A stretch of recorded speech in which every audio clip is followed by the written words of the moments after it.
Alors, merci, je suis Prince Kouyouka depuis la RDC, précisément à Kinshasa, dans la capitale. Alors, ce depuis, je crois, le 10 mars, si je ne me trompe pas, que le ministère de la Santé a annoncé officiellement qu'il y avait un cas de Covid-19 en République démocratique du Congo. C'était un Congolais qui revenait de la Belgique.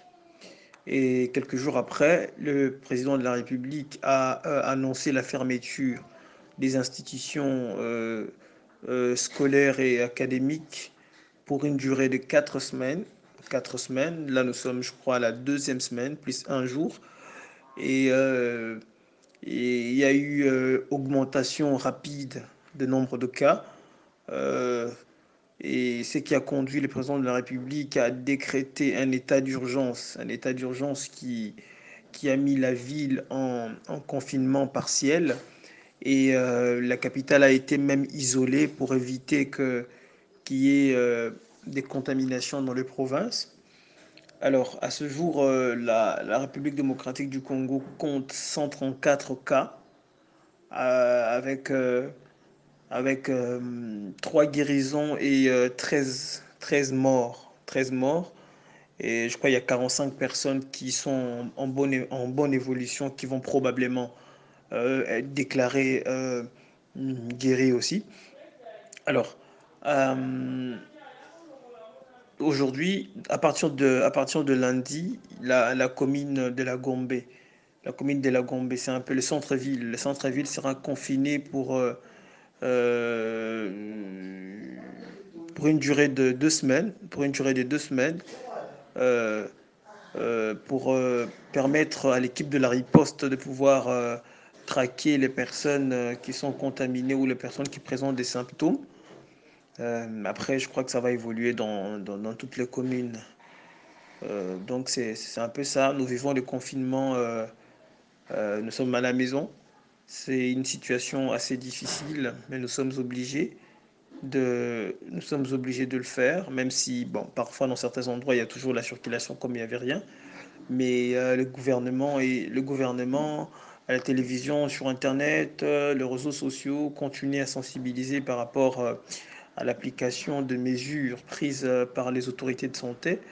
Donc nous aussi, dans nos communautés, nous essayons tant soit peu de relayer le message. Donc c'est un grand choc, surtout pour l'économie congolaise et pour les familles quinoises dont la plupart vivent au taux du jour, comme on dit chez nous. Donc c'est vraiment un grand coup et que Dieu nous aide et que Dieu vienne en aide en Afrique. Du Congo, on attend vraiment beaucoup du gouvernement parce que vous allez remarquer que la RDC a 134 cas, mais le nombre de morts est élevé, 13 morts c'est beaucoup. Le gouvernement, en plus de la sensibilisation qu'il est déjà en train de faire, il faudra miser, disponibiliser beaucoup de moyens pour acquérir de matériel. En République démocratique du Congo, il y a un problème énorme de manque de matériel. Et c'est ce qui favorise l'augmentation du taux de mortalité. Il faut que le gouvernement, au-delà de la sensibilisation, engager, disponibiliser encore de moyens pour qu'il y ait plus de tests, pour qu'il y ait plus de tests et puis qu'il y ait une prise en charge de qualité par rapport aux personnes qui seront infectées.